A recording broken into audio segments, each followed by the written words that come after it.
नांदणीवरून कोल्हापूरच्या दिशेनं पदयात्रा आता सुरू झालेली आहे। मात्र या संपूर्ण यात्रेदरम्यान आता चोकाक या ठिकाणी विश्रांतीसाठी काही वेळ ही पदयात्रा थांबलेली आहे आणि तिथलीच दृश्य दाखवतो, ज्यामध्ये हजारोंच्या संख्येनं या पदयात्रेमध्ये अनेकांनी सहभाग घेतल्याचं आपल्याला दिसणार आहे।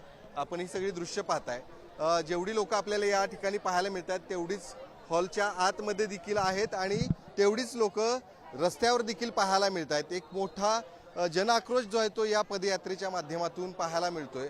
प्रत्येक जण खरं तर कोल्हापूर जिल्ह्यातीलच नाही तर काही जण सांगली, सोलापूर आणि सातारा या भागातून देखील नागरिक जे ते आल्याचं पाहायला मिळतं। विशेष करून महिलांचं प्रमाण देखील मोठ्या प्रमाणात आहे।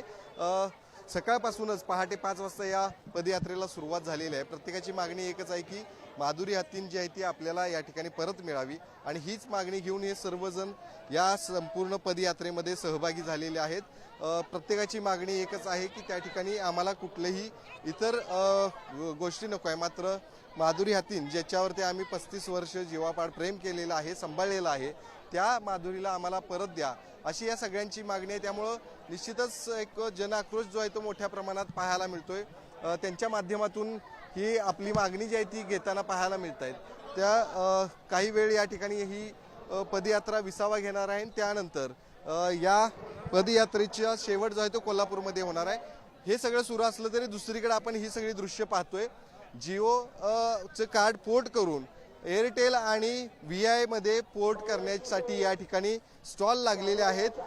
मोठमोठे स्टॉल खरं तर आपण यापूर्वी देखील पाहायला मिळाले होते, मात्र आत्ता ही सगळी दृश्य पाहतोय ती या चोकाक या गावातील आहेत, ज्या गावामध्ये अशा पद्धतीनं स्टॉल लावून लोक आपली जिओची कार्ड जी आहे ती पोर्ट करताना दिसतात। त्यामुळे एक मोठा उत्साह, मोठा संताप जो आहे तो कोल्हापूरकरांचा या माधुरी हत्तीनी संदर्भातला पाहायला मिळतो। त्यामुळं या आंदोलनाच्या माध्यमातून कशा पद्धतीनं यश मिळणार आहे, कशा पद्धतीने माधुरी हत्तींना परत आणण्यामध्ये हे सगळे गावकरी यशस्वी होणार आहेत, हे देखील पाहणं गरजेचं असणार आहे।